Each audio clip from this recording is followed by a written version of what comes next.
Hey guys, how are you? We have Yogi Aaron on today as a guest on Alison Answers. And the reason that I chose to have Yogi on is I'm really so interested to find out about his philosophy. He has a very unique philosophy in regard to yoga.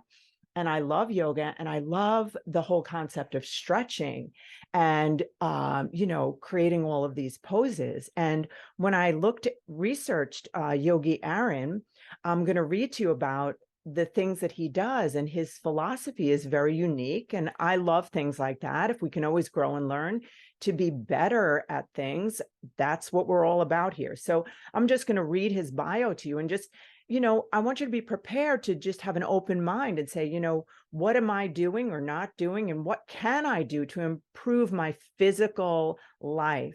And which all connects to our emotional life as well. So Yogi Aaron, he's one of the most sought after teachers today. He's trailblazing this new path in the world of yoga. He's known for his very unorthodox perspectives on stretching and flexibility and how both cause more harm than good. I was like, shock. His teachings aim to help as many people as possible live a pain-free life so they can realize yoga's true intentions. He is the creator of the revolutionary approach to yoga, applied yoga anatomy, plus muscle activation. And it is spelled, I'm not sure if I'm going to pronounce it right, but it's Ayama. And the platform, the Yogi Club. He's the host of the yoga podcast, Stop Stretching. He's the author of an autobiography of a naked yogi and his new book, Stop Stretching. He has a new yogic approach to master your body plus live pain-free. He's a co-owner of Blue Osa Yoga Retreat and Spa in Costa Rica. Can we all go, Yogi Aaron? And where he leads this it's called the Yogi Club, yoga teacher training immersions year-round for students from all across the globe. And I'm really looking forward to, it seems like he has an electric personality and he's humorous and he's going to show us a different approach or maybe help people who are new to yoga and not make, mistakes in terms of stretching. I don't even know. So I'm looking forward to gleaming everything I can from him. And, the whole approach with yoga is really a spiritual approach. So, hold on to your seats, take notes, and let's go. Hey, guys, how are you today? It is Alison from Alison Answers and Lager Counseling Services. I have, as you know from the bio, I have Yogi Aaron on today. And from our conversation pre-recording, I really just found this man to be such a good soul. And I think just from the brief little things he was sharing with me, this will be a life-changing experience for you. So just to frame this for you, you're going to learn about not only your body, but ways to find your life purpose. And I think a lot of really supernatural and I could call it magical things. So I'm so grateful you're here. Thank you for being here. Thank you for having me here, Alison. Yes. So you said something before we started, and I would love so much. You talked about two things that were important, and I'm imagining you remember, but if you don't, I'm going to pull it out of you because that was amazing what you just told me. And I want them to hear what I just heard. One can never forget purpose. Yes. I've been sitting with that a lot especially since the pandemic. It really gave me an opportunity, as I'm sure for many, to just kind of like sit with myself and ask myself, what is the most important thing to me? And what came out of it was that I have kind of two I guess, roads on my purpose. My first purpose is to hold space for people to become still enough that they can see the windows of purpose opening up in their life. Okay, so I know I asked you to say 1 and 2, but can everybody just feel that? Like I actually feel that. Like I had to take a deep breath. I told you that. Just open like the windows of purpose, like to get still enough, the windows of purpose That is just an amazing concept. And Yeah. if anybody could just even sit with that for a second, just think everybody's scrambling just to try to figure out how to, I don't know, just get through the damn day. Honestly, I have like an existential crisis like every couple of minutes, but Yeah. I just really, that is so beautiful. Yeah. So we're going to go back to that, but what were you going to say as a second part? Well, I want to just back up one Yeah, second sure. because as I'm a yoga teacher, and I've been very privileged to be able to take people on yoga retreats around the world. And it's kind of one of the things that I'm very well known for. I've led over 100 yoga retreats in the last, 15 odd years. But in doing that, one of the things that I kept noticing time and time again was this clarity that people would develop on these retreats about their life and go back into their life, making changes, often big changes, sometimes cataclysmic, like big changes, like leaving a job, changing career paths, ending a toxic relationship, maybe quitting everything and just becoming a vagabond in life. And sometimes the opposite, purpose and life path doesn't, it's very individual, and we all kind of get into this rut in life. And you as a therapist know the value of somebody pressing pause, in their life for 1 hour to come and be with you, and then you see that they develop clarity. But Yeah. imagine doing that for a week and Yes. just getting people to Mhm. saturate. And that's what really inspired me to open my retreat center in Costa Rica, Blue Osa Yoga Retreat, because it's like what we just find is like when people get still enough, they see the windows of purpose opening up in their life.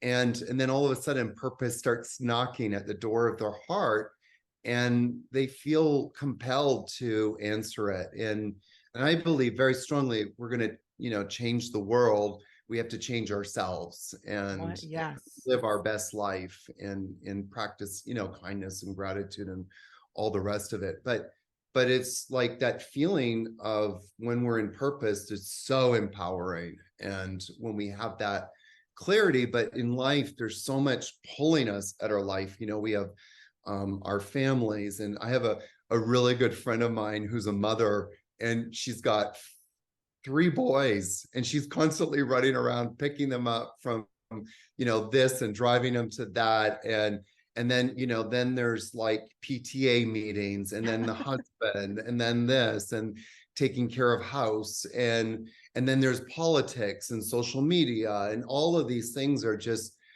tethers pulling at our consciousness and distracting us from really the most important things. So that's a big part of it. But I've also kind of, and this has been very personal for me because I've lived, a lot of my life in chronic pain. Yeah. And I know, like, when I'm in pain, any kind of pain, even just waking up in the morning and having a headache, Yes. Yeah. it distracts you. You're like, I've got this plan. I'm going to go hiking with my friends. I'm going to go and do things. I'm going to do things that are in alignment with my life goals. But then you're in pain, and it's just like, oh, I don't want to do Yes. anything. And Yes. it just, pain zaps our life force energy. And so my second purpose is to help people live pain-free, or learn the steps of becoming pain-free. And what does that mean? Biomechanically, you take care of the psychology, I'll take care of the physical. Yes. But you could take care of the psychology too, because you're like gold right now. The things that you're sharing are so powerful, and I have so many questions. So I'm Mhm. just trying to figure where to go first. But one of the things, and we can put it on the shelf just for a minute, the thing about how you lived in this chronic pain and then transformed into pain-free. Because when you're saying the steps how to be pain-free, I don't know if you can tell us, but that I want to know. But then I just wanted to comment on the purpose aspect, because I know that you're here at this moment in this moment in time talking to me for a reason. And I think it's all for me, but everyone's just going to glean off of that experience. So basically, everything that you just described, all these things pulling towards you, right? I also have 3 boys. I have 4 kids. So basically, this pulling in every direction, that's what I was actually feeling this morning. But the thing that is fascinating to me is that, I run these counseling centers. I'm like an entrepreneur, podcast, I write books, right? But I'm like, wait a minute. I was at this Dr. Joe Dispenza event, and a meditate, we meditate, like it's like 7 days, right? And I just kept saying, what is my purpose? Now, here, anybody would think I know what my purpose is, but it's not the things I do. So it's Yeah. like, I'm like, what is my purpose? What is my purpose? And it just came to me. I know it was supernatural. I just knew the answer. And it was, once I got that answer, that window that you just described, I'm going to ask you if this is what you mean. So like, I just saw it, and my whole body just became grounded. And the purpose, and I heard it was, your number one purpose is to know your lovability. And then from that, your purpose is to just teach everybody else what their lovability is. That's it. I want you to do nothing else. I'm like, what? And it was so simple. Yeah. It was just like all this other stuff. If you just ground yourself in that simple path, is that what you're describing? Absolutely. I mean, purpose is not something, I mean, sometimes it is an actionable step, Yes. like for Right. me opening up Blue Osa. Now, if I didn't open up Blue Osa, I could have fulfilled my purpose in other ways, but that was taking an actionable step. My purpose is part of my purpose is to create community. Yes. And as I said, hold space. I really believe that for people to spiritually thrive, we need community. We need the Sanskrit word is sangha, that we need to have sangha, and sangha means community of truth, and support and love. And so we need to have that in our life. So I'm really big into sangha. And I'm also really big into also, let's get together and also be still together. So like at Blue Osa, for example, we practice morning silence until 7:30. And it's quite interesting to watch people kind of navigate that, especially the first day or two that they arrive, because you're so accustomed to waking up and making everybody feel good about themselves, but we never take time to, just be with ourselves. And so part of that stillness is just kind of, again, going inward. And so that, I mean, yes, purpose can manifest in different ways, but it's like, what are you really meant to do? And then the way that we manifest that can, differ and change and transform. Could you tell us about a day at the retreat? What is it? What do you do? Is that okay? Would you tell us? Yeah, sure. I Yeah. mean, we have different kinds of clients that come. I lead the yoga teacher trainings there. So we do about 3 to 5 trainings a year normally, and each training is somewhere between 2 weeks and 4 weeks. So that's one kind of client. We also have people like you Like, what who would I do there on like come. each day? Well, what I meant to say was like Oh, people like you as a group leader, maybe you want to oh, host a yoga retreat for your clients, oh, and bring a yoga teacher with you and lead yoga classes, and then do kind of like, I don't know, I'm going to just say group therapy right now. It's yeah, probably a better word for it. yeah. But you do that over 7 days, and then so we have a lot of yoga teachers that come and bring groups and different kinds of groups, but we also have like individuals that come, and so people that do their own personal yoga retreats, and they take daily classes, they get spa treatments every single day, they do jungle hikes, they go kayaking in the mangroves. So a typical day is like, people generally wake up early in the morning with sunrise. And it's a lot easier than you think, because we don't have TVs in the rooms. There's no like distractions. And so people are able to go to bed really early. The sun, being in the tropics, the sun rises about 5:30 and sets around 6 o'clock at night. So we really get into our circadian rhythms in the tropics. And so people wake up early, there's coffee ready at 5, they grab their tea or coffee, head to the beach, watch the sunrise, then come back. We end morning silence with some ritualistic prayers that kind of play over Blue Osa. And then people have breakfast, which is usually like fresh fruits, fresh baked breads, and then go do yoga, come back, have lunch, and then have the rest of the afternoon to do whatever they're going to do. So it's a really nice way. We have a few rituals at Blue Osa. One of them I mentioned is the morning silence. We have a few others, but one of the other ones that is very unique, I've never seen anywhere else do this, is that we have a big sort of communal table in our dining room. We also have individual tables if people want their space, but who's ever at Blue Osa gathers around this big table every night for dinner, and we talk about the food, and then we always say prayer. A prayer, a non-denominational prayer, but a prayer to just really practice gratitude and being present with, the next step in our journey, which is to eat a delicious meal. I love it. I love Yeah. it. I'm like dying to go. So now I'm in my mind, I'm in Costa Rica right now. So if we go in the other direction, not in the other direction, the direction of your history and Yes. the experience that you had that brought you here, I would just love to hear about that. How you became the master of this like unique way of doing yoga. Yeah. I started yoga when I was 18 years old. And like most people, I got into yoga because I wanted to stretch. And I thought that yoga was about stretching. So when I'm talking about yoga at that period, I'm really talking about stretching. So I got into yoga.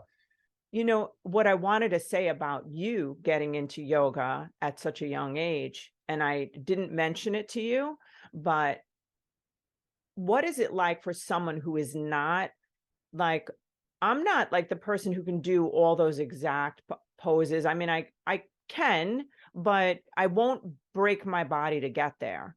So is that part of what you're talking about? Like I won't like over stretch when you talk about no stretching. Well, I mean, that's kind of a little bit of a different topic. So can we circle back Oh to no, that? we can. I That's just was doing my, that's yeah. that's a great question. And because what is overstretching, I think, is an interesting discussion to have. Because you hear people say that a lot, and I have a response for that. But I got into yoga because I really was tightening up. I'm a Canadian. I went to an all boys boarding school where we dog sledded, snowshoed, ended the year with 3-week canoe trips. I was a trail runner. I was a ice hockey, soccer, volley. So by the time I got to the end, and I also work out a lot.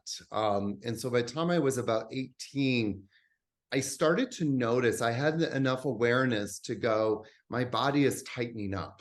And I didn't understand why muscles go tight back then. Now I do.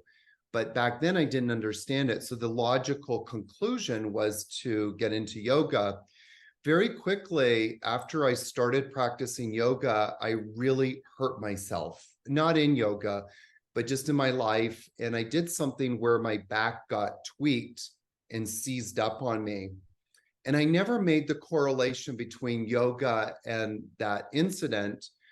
But what I did tell teacher, well, there was an interesting thing, and I really want to kind of just emphasize this for a moment, that from that point onward, I basically started to develop a ego of someone who has back pain. And so I started to identify with my pain. In the third chapter of my book, that you'll let me talk about later, but the third chapter is called "Who Am I Without My Pain?"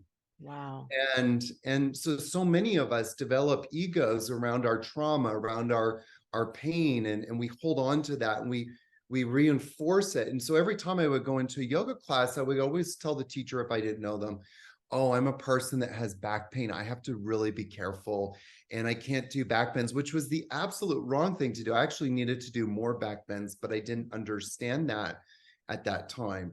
I also needed to do a lot of other things. But the teachers that I had never understood biomechanics or the human anatomy. So I just perpetuated this cycle for the following 25 years. And then I ended up, and I had a huge history of chronic pain. And I mean, I could spend the next half hour talking about it. But I ended up in a surgeon's office 25 years later. And it was an orthopedic surgeon who told me that I might need a spinal fusion in my lower back. And, you know, talking about ego again, like I always prided myself on someone who understood the body, who was very alignment oriented, who was, you know, and I had all of these things, and it was such a crush. But I made the decision, I'm not one to wallow too long. So I just kind of said, there's got to be some answers. I need to learn more. So I kind of started studying muscle activation technique, which was developed by Greg Roscoff outside of Denver, the schools outside of Denver. And what I started to learn was many things, but one, I started to understand the nature of why muscles are tight. And you know, before we jumped on this call, one of the things that I said to you was that very few fitness instructors really understand biomechanics. If you asked 1,000 yoga teachers and 1,000 fitness instructors why muscles are tight, you would be hard pressed to get an accurate answer. If you asked a yoga teacher, it would be because, you know, they have trauma in their body and their body is holding on to it and they need to stretch it to let, that's all pseudoscience. It doesn't make any kind of biomechanical sense per se. And so, you know, and if you ask fitness trainers, they wouldn't be able to give you a real good answer either. But the reason why we have muscle tightness is because the body is in a protective state. And I'm not talking about psychological, I'm talking about no, I'm listening. It's because like think about, you know, the very first ice that you have in fall or early winter, and you step out on that ice on as you're walking to your car, you kind of slip a little bit. You weren't expecting it because it's the first one. What does your body do? Completely tightens up. Yes. So it goes into a protective state. And when the brain or when the central nervous system senses instability, it will tighten up as a protective mechanism.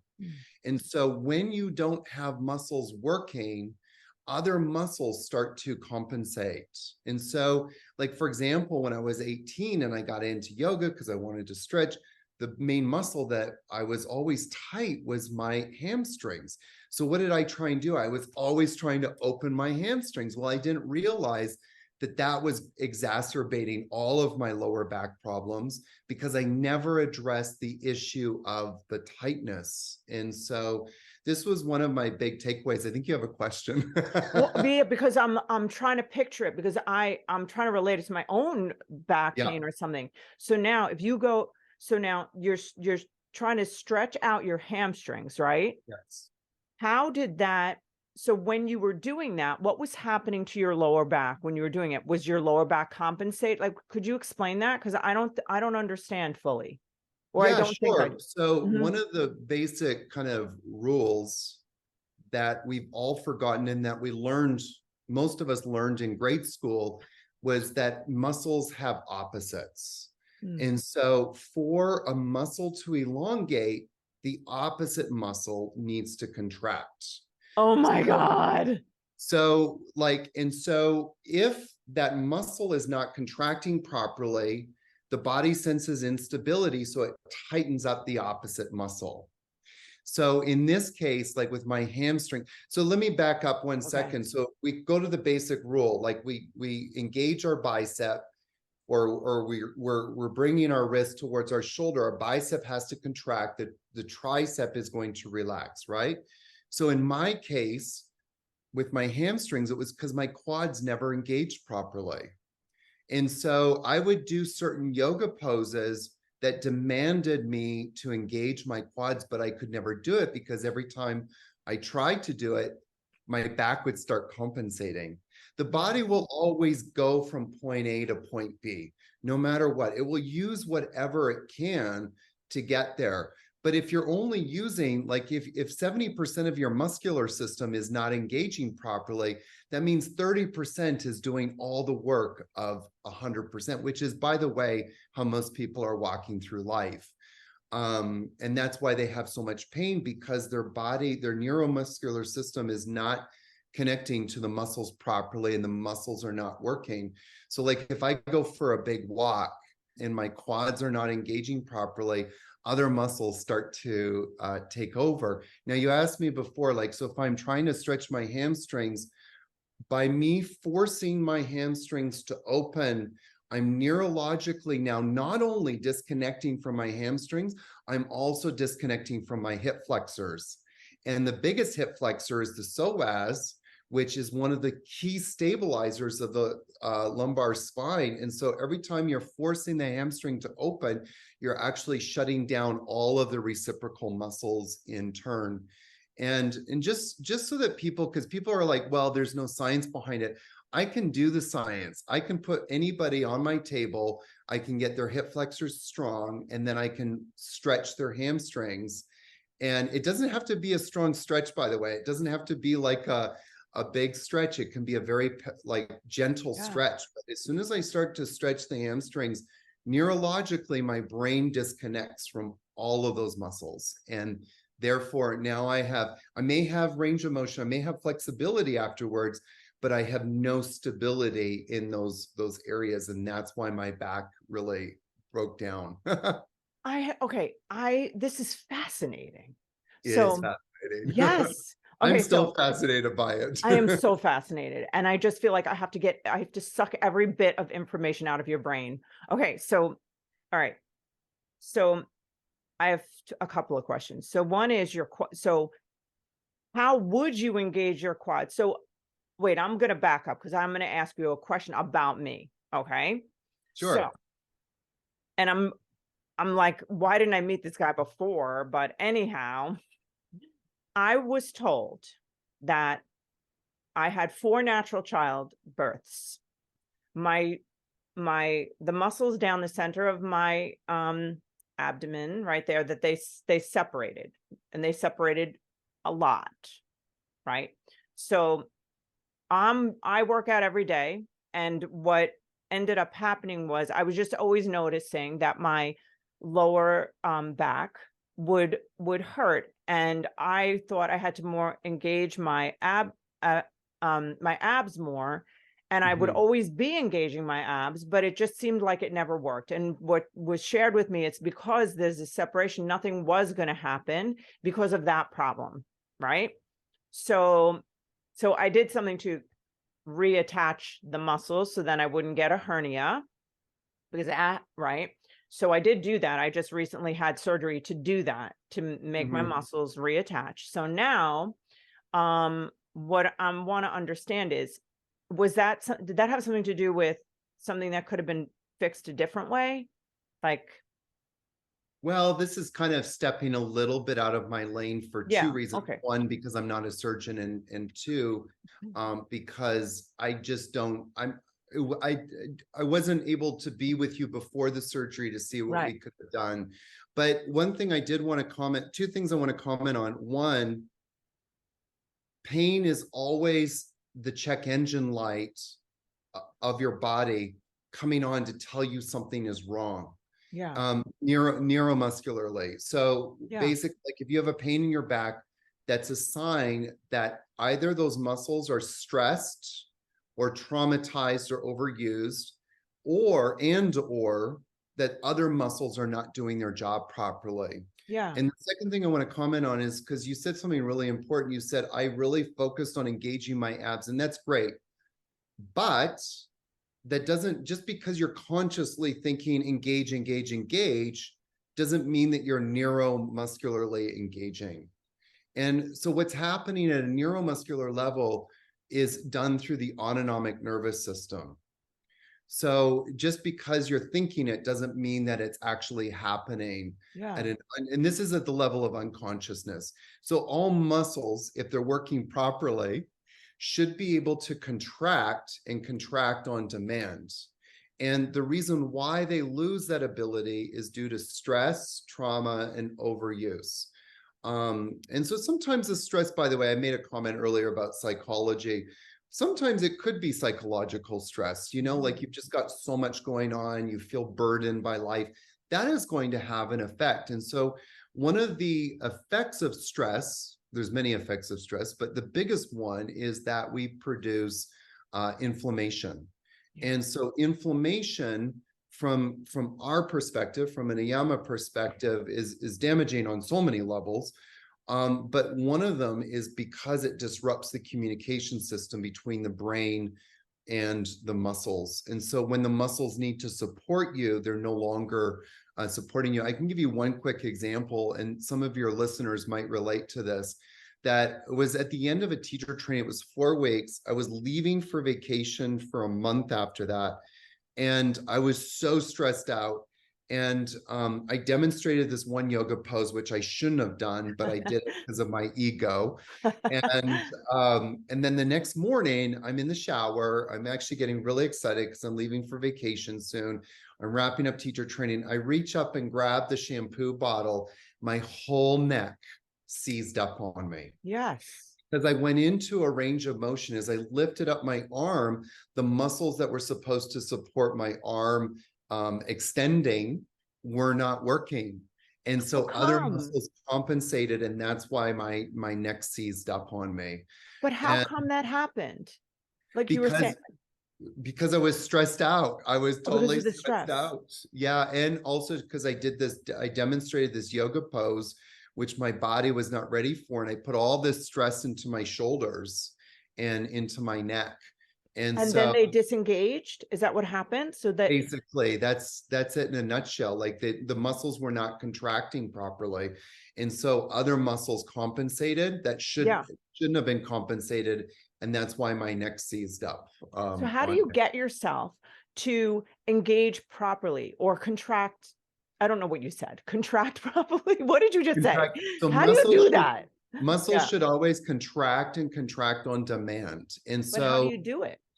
Through muscle activation. So this is a big part of the Ayama philosophy. So kind of just backing up 1 second, I was with MAT, and one of the things that I noticed that really nobody in the MAT world was translating this into yoga. Like I could never do what I do in MAT in a yoga class. And so I really started to invest myself into translating everything that I had kind of learned, but translating it into yoga language. And when I say yoga language, what I'm really talking about is like when we're doing movement in yoga, how do we focus on moving in an intelligent way that doesn't stretch, that is going to be dynamic, because everything I teach is dynamic, and is going to focus more on engaging the body rather than not. So one of the things that you shared with me is like you like to work out. Yeah. And so, if you took 5 minutes, 10 minutes before your workouts, and say you're doing lower body, and so you did like a series of muscle activations for your lower body or movements that are going to really work on engaging the muscles. And not in a strong way, because you're going to go do that. You're going to go lift later on, right? But you just want to make sure that biomechanically your brain is connecting to those muscles and that you're ready to do it. So like you were saying, like you have back pain. So maybe making sure that your hip flexors are engaged properly, making sure like your back muscles are working and your back extensor muscles. So just. But how would I do that? Through just different little simple exercise. Like I'll give you one simple one to do. This would actually be really great for you, based on everything that you just told me. It's one of my simple hacks, if you will, to get all of the trunk flexors and hip flexors working. Again, it's a hack. It's kind of a general one, so it doesn't get into specifics too much, but you just simply lie on your back and you bring your knees, you lift your feet off the floor and bring your knees above your hips, right? And then you bring your hands to your knees and you press the knees into the hands, not hands to knees. Your hands are there just like a wall. And you press the knees into the hands. Mhm. And then all of a sudden, and you don't have to press that hard, because what we're just trying to do is just stimulate those muscle fibers to stimulate this kind of connection. It's called gamma motor neurons. So it's sending messages to the nervous system saying, hey, we're here, there's muscles here. And then the nervous system goes, oh, there's muscles here, they need to contract. And so as you do that, you're actually going to start to engage all of these kind of abdominal muscles that you're struggling to get engaged. And you're also going to start engaging some of your hip flexors as well, including your psoas and your rectus femoris. So just doing stuff like that. The general rule of thumb for muscle activation is 6 seconds. So you hold it for 6 seconds and then you do it 6 times. And just to be really clear, like I said earlier, you don't need to press that hard. In fact, one of the Ayama principles is less is more. So we want to move slowly. We want to move gently. We're not here to create more pain and more trauma and more stress. We're just trying to reconnect intelligently the muscles to the brain. And we do that by isometrically contracting the muscles. One of my other favorite poses, so that's one, which kind of addresses the front body. Again, these are just simple hacks. They're There's so good. They're not stretches though. they're not stretches. You're they're like engaging. Yeah. But you can actually do just with that one thing that I just shared with you. If you sat, like, say, you could do it standing or sitting. There's, like when you're sitting on the floor and your legs are stretched out and you reach for your feet. Okay. Oh yeah. So Right. you just kind of do that. Don't actually grab your feet, like let your hands hover over your feet because you want to keep it somewhat dynamic. But then you do that as a test. You come back onto your back, you do that exercise I just said, and then you go back and repeat the test. Chances are that either A, you'll notice that it's a lot easier, that your hamstrings aren't pulling on you, your back's not pulling on you. Why? Because all the muscles in the front body are engaging. And the second thing you may notice, not always, but may notice, is that you increase your range of motion. I've actually seen people increase their range of motion up to 1 foot. Wow. Just because when you're coming forward the first time, your brain isn't connected to the muscles that should be contracting. You get those muscles working, all of a sudden you have range of motion. So the second exercise that I often recommend people to do, especially for you, this would be great for you, is Superman pose. So you lie on your stomach and you lift, your hands are down by your hips or your waist, and you just lift your chest and your legs up as high as you can. And you're going to feel all the back muscles really engage. Keep your legs as straight as possible. And that's actually one of the ones that I often say is like really good to stay young, because what do we witness when people get older? They start to slouch because all their back muscles stop working and they become tonic. And so the brain has forgotten which muscles should be supporting the spine. And so this starts to wake up all of those muscles. And then when you go into your workouts, you have more muscles in the game that are going to keep your body stable. This is like badass right here. What's going on? This is like, I mean, I'm like forgetting we're on a podcast. So I want to like, because that one thing, the Superman thing, I hate doing that, but I probably hate it because and you know what I'm thinking? Tell me if this is accurate. I'm picturing it this way. So like, I don't stretch before, we discussed that. I don't stretch before I work out. Yeah. But I had been stretching every time afterwards. But now what I'm thinking is, this is the analogy I saw. It's like waking up a little kid, they're asleep, and you just drag them out of bed and you make them do something instead of saying like, oh, just lift up. Like it's like waking up your muscle prior to going to this hard work. Is that what it is? It's like saying, I mean, that in a nutshell, when you start doing these things, as I made a comment earlier, that a lot of us are walking around with muscles that are not awake. Yeah. And depending on our age too, age plays a big factor in this, because if you get a 16-year-old, they can do all kinds of damage to their body. Look at gymnasts. Most gymnasts competing are 16-year-olds, 18-year-olds, maybe 20. You know, Simone Biles at her peak, I think she was 26. And then she had to kind of like back away. We saw that play out. And a lot of that is because the body just can't deal with it anymore. There's a certain cutoff point, you know, and so our bodies, when they're younger, rebound so quickly.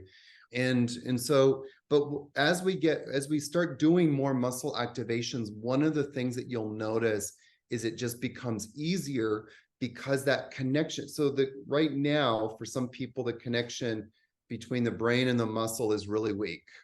And then, you know, you do something like sneeze and it just shuts everything down, literally. Is that why it would hurt to sneeze, or no?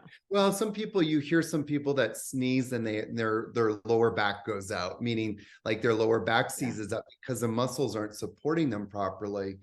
But as we start doing more and more muscle activations and we decrease what is causing them stress, aka stretching, we stay away from stretching and we start to move more dynamically, that connection between the brain and the muscle becomes stronger and stronger. In MAT, we call it the force tolerance levels, that we increase the force tolerance so that when life beats us up, we don't get beaten up, you know, as easily. Like we're able to withstand the stresses of life a lot more easier at a neuromuscular level. I love that. I'm going to ask you something that I bet you people, if I'm asking it, people want to know. Go ahead. Yeah. I want to just say one quick thing, do because it. we've talked about you working out. So from my perspective, from an Ayama perspective, it would be better for you to do some muscle activations before. If you're going to stretch, my kind of suggestion with stretching is do it before you go to bed, because when you go to bed, there's no accountability. Like you're not going to go out shopping and lifting stuff. You're not with your kids or, you know, bending over in the kitchen and making dinner. There's no accountability. But quite frankly, like whenever I go work out, I never stretch, of course, afterwards. And it's my suggestion, because after you work out, theoretically, all your muscles are engaged. As soon as you stretch, it shuts all of those muscles down. So why would you want to walk through your day like that? But if you want to stretch, like go ahead and stretch. Do it after your workout, preferably before you go to bed, if you really must stretch. Because no, but no way. Is it bad? It's bad because you just said it's not good. It's so not like just before, like when I was at my house, I wasn't going to work out or anything, but like I just like, let's say when you wake up or whatever and you're like, oh, and you're like, like, is that bad? Well, that's not necessarily a stretch though. Like when like if you move your that's, to me, is that stretching? No, that's dynamic movement. You're Is this a dynamic movement?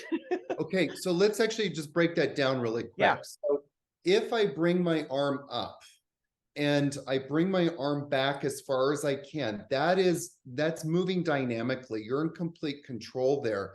But if you bring your other hand and place it to the arm, don't do it.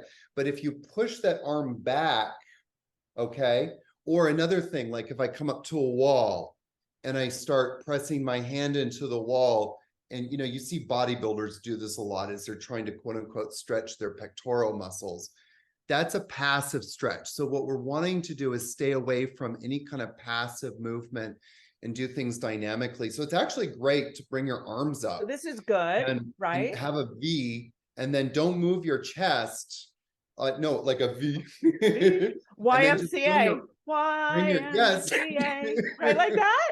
Okay. Bring your arms back and you'll feel your trapezius muscles engage. Okay. And then that's a good thing. That's actually one of the but is that a stretch, or that's a dynamic? No, it's not a stretch. Now, some people may call that a stretch, but it's not a stretch. What you're actually doing is you're squeezing your trapezius muscles together. So now if I was on the wall and I had my hand on a wall and I started to like move pulling it back, body, right? That would be a stretch. That would be a passive stretch. You are just such a wealth of information. But anyhow, I would be happy to come back if you. No, would you do that? I won't even ask the question. Would you come back again? Absolutely. Okay, I so love now talking with you too. I love talking to you. So much passion. I'm gonna be like on the floor going, all right, show me what to do next. Like, yeah. Okay. So could you tell everyone where they can find you, where they can, I mean, it's all going to be in the show notes. You have books, you have so much to offer. So Yeah. tell us. Yeah. So I mean, if you really want to understand this a lot more, there's a couple of places you can go. But the first place is go to Amazon and find Stop Stretching. And you'll put I know you'll put the link in the show notes. But I mean, it's really kind of breaks everything down. And before we started talking, I was telling you about one of my passions is to empower people about their body. Like we talk about hip flexors. Why are the hip flexors important? You asked me about your back. Well, your back is sore. I'm just guessing. I don't No, know this do for it. It's a fact, okay. but it's probably because your hip flexors aren't working properly. Yes, And I know you've it is. had 4 children, and God bless you, by the way. I think so highly of women, and I have so much appreciation for what you go through in your bodies giving They're all birth. grown up, by the way. But still, God bless you. Yeah, it's a lot. Yeah. But childbirth is going to play havoc on the hip flexors. Yes. So that's also going to be a big problem.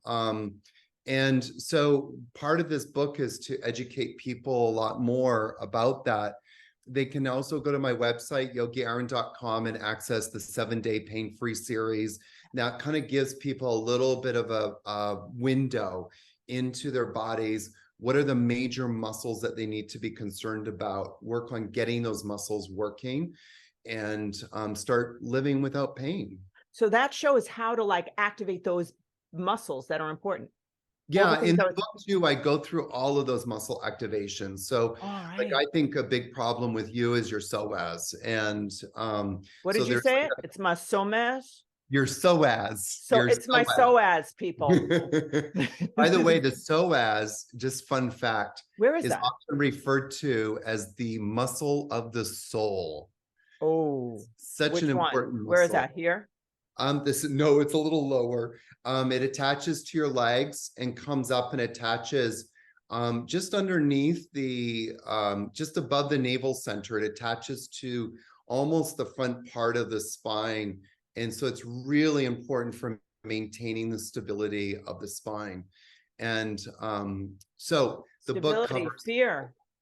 Yes. That chakra right there. Yes. All right. I'm not going to start another conversation because you'll be mad at me. Maybe you won't come back.